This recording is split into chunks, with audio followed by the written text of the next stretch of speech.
Sir ये PPT नजर आ रही है मेरी? जी सर, नजर आ रही है। Thank you sir. इसमें ना मैंने 2 केस लॉ यूज किए। वन इज एक मुंबई बेंच का प्रशांत महर्षि जी का है, और one is judgment is relation to आपका रिलीजियस ट्रस्ट, और दूसरा जजमेंट है कि चैरिटेबल ट्रस्ट में क्या हुआ। तो प्लीज अप्रिशिएट कीजिएगा, जब एनोनिमस डोनेशन की बात आती है तो बहुत सारी कंफ्यूजन दिमाग में लगती है। और प्लीज नोट करें, जहां पे सर्कुलर वाला जो मैंने आपको अभी सुप्रीम कोर्ट ने समझाया है, ये बात पूरी एनालॉजी यहाँ पे लगेगी। अब मैं आपको दिखाऊंगा, आपको पूरी एनालॉजी यहाँ पे लगेगी। नाउ अप्रिशिएट करें सर, इस केस में क्या हुआ, what happened in this case, that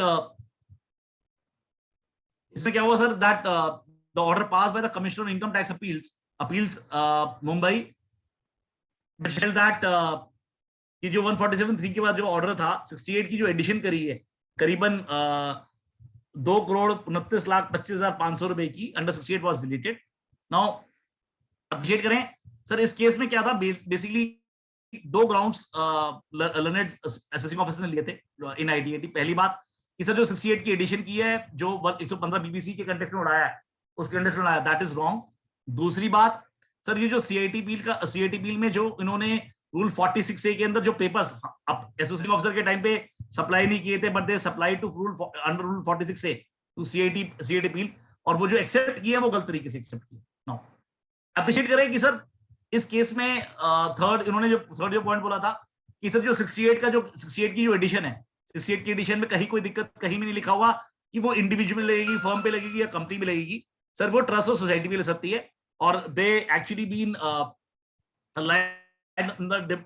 the judgment of Sumati Dayal and Durga Prasad More, जो नॉर्मली सब बैलेंस ऑफ प्रोबेबिलिटीज की बात करता है, ह्यूमन प्रोबेबिलिटीज की बात करता है।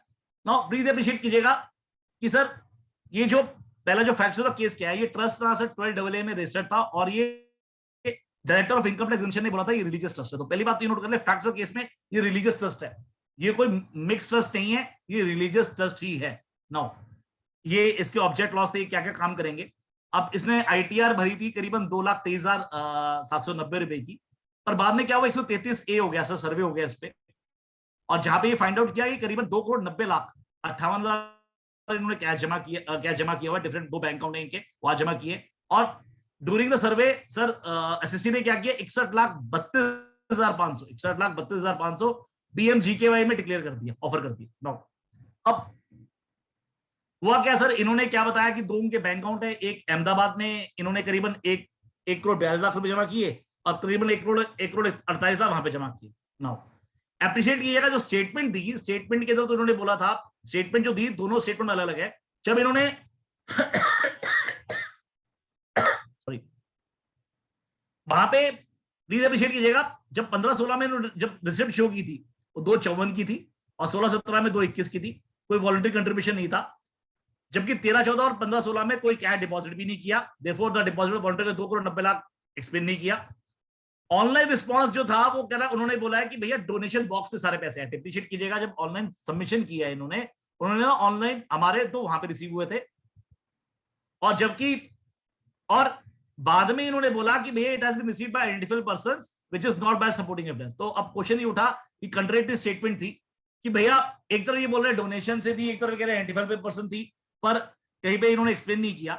अब क्वेश्चन ये उठा कि भैया क्या सर ये जो 115 बीबीसी है, क्या एनोनिमस डोनेशन वाला जो सेक्शन है, राइट, क्या रिलीजियस ट्रस्ट पे लग सकता है या नहीं लग सकता।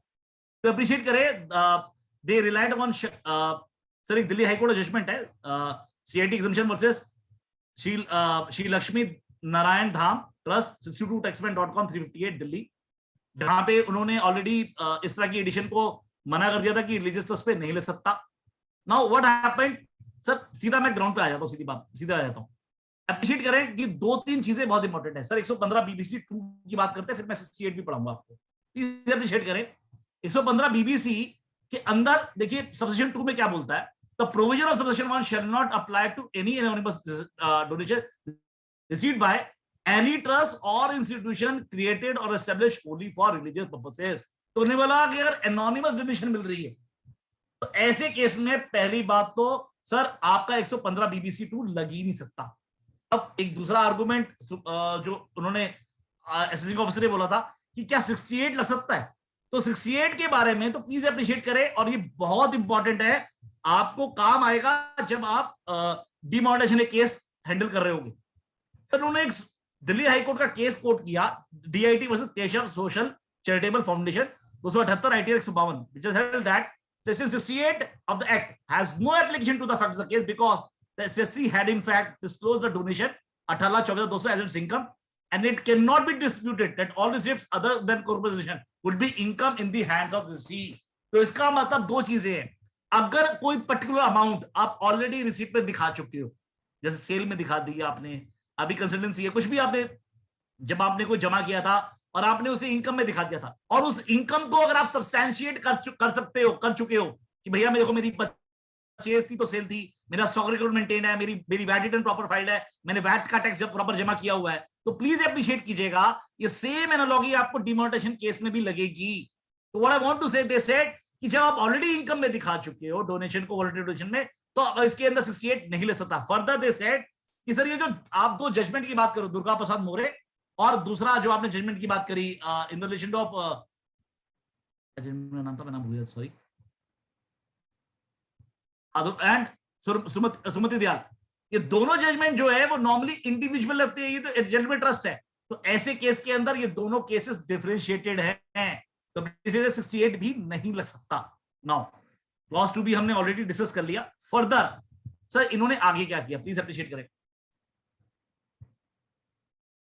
Now ground number 2 is an, अब जो ये सब्जेक्ट 2 भी लग सकता, अब फर्दर उन्होंने बोला ground number 2 is with the respect of entertainment revise. यहां पे जो दूसरा इशू था कि सर रूल 46 के अंदर जो एडिशनल एविडेंस एडमिट किए हैं, वहां पे सर उन्होंने बोला, आईटीटी ने बोला भैया आपने कोई डॉक्यूमेंट सप्लाई नहीं किए, तो आपने कोई डॉक्यूमेंट सप्लाई नहीं किए, तो ऐसे केस के अंदर सर ये चीज आपकी भी डिस्कस की जाती है कि कैसे उन्होंने सीआईटी बिल ने रूल 46 का कॉन्ट्रावेन किया है। Now this is already you have explained it this thing. Now एक दूसरा जजमेंट है in relation to charitable trust, ये 2022 का जजमेंट है 141 taxman.com 287 Visakhapatnam tribunal in the case of assistant commissioner of income tax Siddhartha academy of general and technical education. Now इस case में question क्या था सर, प्लीज अप्रिशिएट करें। इन्होंने बोला सर मेन इशू ये था कि that section 115 BC read with section 13 of the income tax act anonymous donation की बात करता है। इन दैट असेसिंग ऑफिसर को कॉर्पस डोनेशन रिसीव हुई थी कि जिसने कंफर्मेशन लेटर, उसमें क्या था सर मैं बताऊं आपको मोटा मोटा। सर पहली बात तो कॉर्पस डोनेशन इनको रिसीव हुई, और जहां के अंदर इन्होंने कॉर्पोरेट डोनेशन रिसीव हुई, जहां पे इन्होंने सर सिर्फ जो पार्टी के सर नाम पता और एड्रेस भेजे, नाम और एड्रेस भेज दी, राइट, आईडी प्रूफ और वो भेज दी। अब क्वेश्चन है सर, डिपार्टमेंट ने बोला कि भैया इन्होंने पैन नंबर तो दिया ही नहीं, जब पैन नंबर नहीं दिए तो ये एनोनिमस डोनेशन में क्यों नहीं काउंट किया जाए।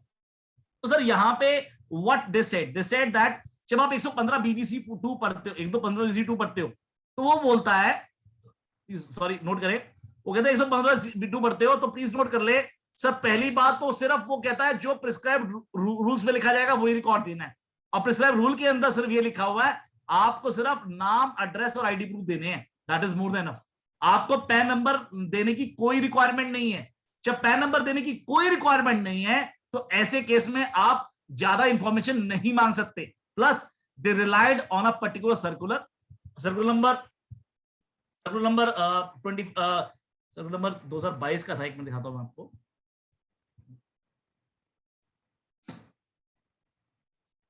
एक मिनट,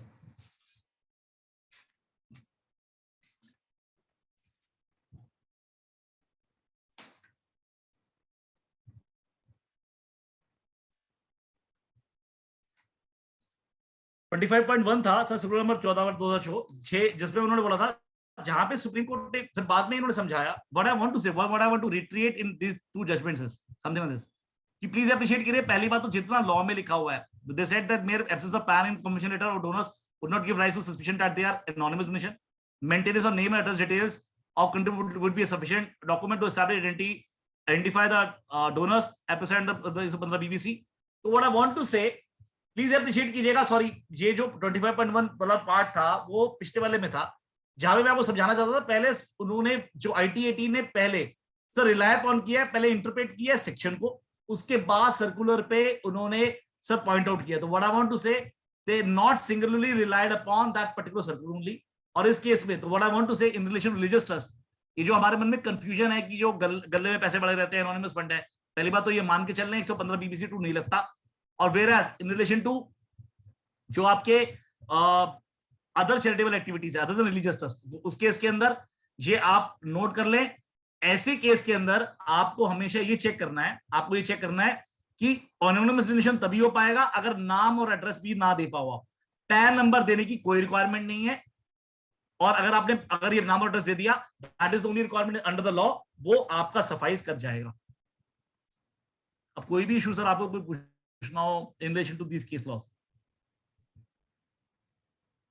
कोई भी क्वेश्चन आपका सर? हेलो जी कैसे हैं? बस ठीक है sir. Hello, excellent excellent sir. Sir ये आप जो बता रहे थे, मानो से फार्मेसी है, हॉस्पिटल है, उनका फार्मेसी चलता है, या फिर से आई हॉस्पिटल है, उनका स्पेक्टिकल शॉप चलता है, and if they are selling the spectacle to other than patients also, और थोड़ा प्रॉफिट ज्यादा होगा, such cases will be hit now. जी देखिए इसमें ना फर्क क्या है, देखिए मैं दोनों क्या ऐसी अप्रिशिएट कीजिएगा, लेटेस्ट से मेरी स्पेक्टिकल शॉप है या फिर आप फार्मेसी की है, दवाई की दुकान है, ऑफिस बात है, जब दवाई की दुकान है तो पर्चा मिलता है, तो जरूरी थोड़ा है वो आप उस हॉस्पिटल का हो तो ही देगा वो, ऑफिस बात है।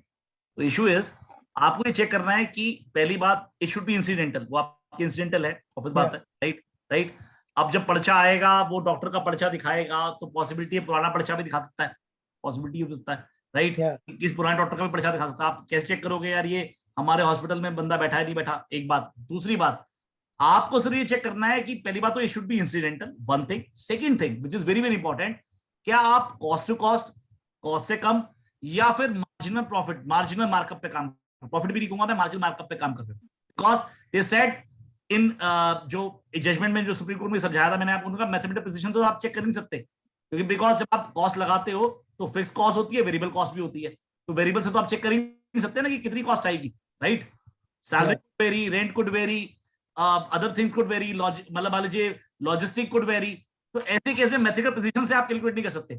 तो ऐसे केस के अंदर अगर मान लीजिए आप जो बाहर के बंदे हैं, जो आप हिसाब से बता रहे हो स्पेक्टिकल वाले केस के अंदर बाहर का कोई व्यक्ति है, उससे अगर आप पैसे का ज्यादा चार्ज कर रहे हो तो वो बिजनेस पार्ट में आ जाएगा, राइट।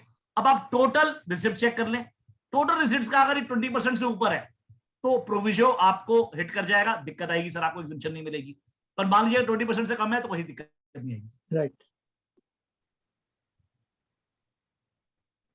सर तो सर इस केस लॉ से ये डिसाइड होता है क्या चैरिटेबल सोसाइटी पे सेक्शन 68 तक नहीं होगा? नहीं सर, नहीं अप्रिशिएट कीजिए सर, उसने ये बोला है सर, जो केस लॉ मैंने आपको दिखाया था वो दे सेड कि सर 68 सब पे एप्लीकेबल होता है, कहीं कोई दिक्कत नहीं, प्लीज अप्रिशिएट कीजिएगा। वहां पे कहीं नहीं लिखा हुआ कि 68 इस पे एप्लीकेबल होगा, इस पे एप्लीकेबल नहीं होगा, ये बात नहीं लिखी है। बट दे सेड कि आपको जब 68 लगाना है, कोई चीज लगानी है, 68 लगानी है, तो 68 के अंदर आपको ये प्रूव करना है कि ये कंडीशन आपकी सेट, जैसे मान लो एनोनिमस फंड है, राइट। अब एक जगह एग्जम्पशन मिलेगी, ये थोड़ा आप दूसरी जगह टैक्स कर दोगे, एनोनिमस फंड है, राइट। जब गले में पैसे डाल रहे हो, आप गए गुरुद्वारे गए, मंदिर गए, या कहीं पे भी गए, आपने पैसे डाल दिए, राइट। अब ऐसा तो होगा नहीं एक जगह एग्जम्पशन मिलेगी दूसरा कर दोगे, राइट। पर मान लीजिए कोई चैरिटेबल ट्रस्ट है, वो चेक ले लेता है किसी ऐसे से, किसी बंदे से, राइट। चैरिटेबल, मैं रिलीजियस की बात नहीं कर रहा सर आपको, राइट। वो चेक ले लेता है किसी से, अब वो चेक मान लीजिए कोई लेने देने नहीं, किसी को कुछ पता ही नहीं है, राइट। तो ऐसे केस के अंदर जो पेमेंट आ जाती है, चेक आ जाता है, तो ऐसे केस में यस एनोनिमस फंड की दिक्कत आ सकती है, और वो फिर 5% वाली कंडीशन आपको चेक करनी पड़ेगी। आप समझ रहे हो? व्हाट दे वांट टू से कि जो सुमति दयाल है और जो आपका दुर्गा प्रसाद मोरे जो बात करता है in relation to balance of human probabilities, कहता है वो इसलिए नहीं लग पाएगा जो आईटीटी ने कोशिश करी है। दे सेड कि भैया वो केस इंडिविजुअल्स का था, राइट, जबकि ट्रस्ट, सर मुझे कहीं ना कहीं लग रहा है अगर आप ट्रस्ट को पढ़ोगे ना, I don't want to go in that detail, तो जब आप ट्रस्ट का स्ट्रक्चर पढ़ोगे तो आपको समझ में आ जाएगा वो ऐसा डिसीजन क्यों दिया गया। अभी मुझे मैं आपसे बताऊं आपको, I need not to go again. तो मतलब मुझे लगता है अगर ऐसा कुछ होता तो दुर्गा प्रसाद मोरे और इस तरह कंपनी नहीं लगना, नहीं लगना चाहिए, तो मेरा से राइटली डिस्टिंग्विश नहीं हुआ मेरे हिसाब से, आई पर्सनली थिंक सो।